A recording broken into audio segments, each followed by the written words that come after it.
چاوەڕێ دەکرێت لەم پرۆسەی کە ئێستا دەستی پێکردو هەرچەندە هەندێکیان دەڵێن جارێ دەستی پێ نەکردووە بەڵام ئەو جم و جۆڵی کە هەیە دوجار بۆ پرۆسەیەکە کە پێی دەگوترێت پرۆسەی چارەسەر وە پرۆسەی ئاشتی ئەم پرۆسەیە چاوەڕێ دەکرێت ئەم جارە بگاتە ئەنجام.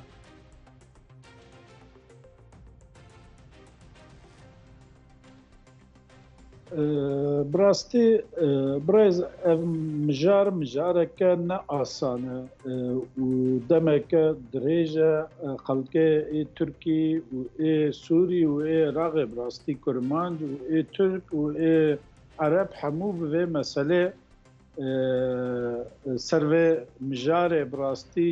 چارەسەریەکێ دگەڕن براستی ئەڤ نەولۆ مژارەکە ئاسانە ئەمێ لێ بنەڕن بۆ چارەسەریە وێ جارێ ئالیە تورکیە دبێژم وەکە مەسەلا سەرۆکێ مەهەپێ و ژە ئالیە کوردستانە عێراقێ بافڵ و نێچێڤان و مەسعود بارزانیە هەموو سەرۆک وێ جارێ دنا وێ مژارێ دەنە براستی ئەدبێن بەلکی li gora demê berê dî carke dijî ser vê çareseriya vê mijara ya PKK her çar alî hatûne berev dî lê rastî tiştek derneket û vê carê hinkî edbên belkî pêş vehara rastî serdana vê meselê Barêz Bardakçî rolê Herêmî Kurdistan lem proseyda çî debêt? çawa min fêm nekir birastî. Rolê Herêmî Kurdistan li proseya aştî li Tirkiya Bakurî Kurdistan çî debêt? Belê birastî vêga rola Kurdistanê roleka mezin e. Birastî Tirkiyê PKK weke kes weke devletê weke ser ji bo çareseriya vê weke meselake baş nabîne lê وەکە مەسەلا ئەس بێژم برای سەرۆک مەسعود بارزانی و نێچێڤان و بافڵ تاڵەبانی ئەوانە بڕاستی سەر مەسەلا دیپلۆماسیە چێتر بەلکی کاربن هارن ji bo lo çareseriya vir jî bi ser dîplomasiye û bi ser bafıl û nêçêvan û ser mesela Kurdistanê hara belki çêtir amade bibe. Başa Kak Hesen ئەنی زۆر جار دەگوترێ هەردوو لایەن لەوەی کە لە ڕابردوودا نەگەیشتە ئەنجام هەردوو لایەن مەرجەکان یەکتریان جێبەجێ نەکرد. چاوەڕێ دەکرێت ئەمجارە هەم لە لایەنی PKK مەرجەکان جێبەجێ بکرێن هەم لە لایەنی دەوڵەتی تورکیاش مەرجەکان جێبەجێ بکرێن چونکە دوجار ئەگەر مەرجەکانی یەکتری جێبەجێ نەکەن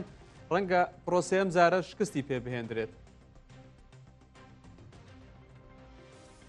براستی armanca Türkiye ev dixwaze vê carê xelkê Tirkî û wekam got hemû batilîne hemû dixwazin ev mesele çareser bibe û armanca wan jî ev e dixwazin vê carê bînine dawî birastî ji bo wilo îca neb alîkî neb aliyê PKK tenê ji bo wilo ji xwe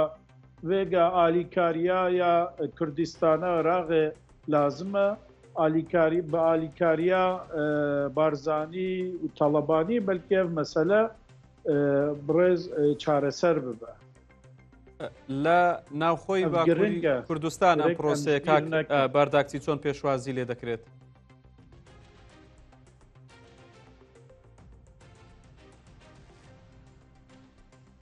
وەکەم گۆ براستی برز خەڵکێ تورکی هەموو باتڵی سەروێ مژارێ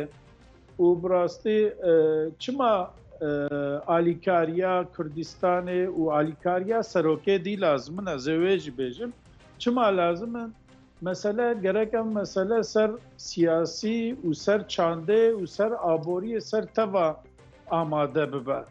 û gul ser teva amade bibe xelkê Tirkî ji bo Kurmanca û Tirka teva dibêjim xelkê Tirkî dixwaze ev mijar bi şiklekî çawa amade betan dibe bera dilê kesî nemîne û bera ne tenê ser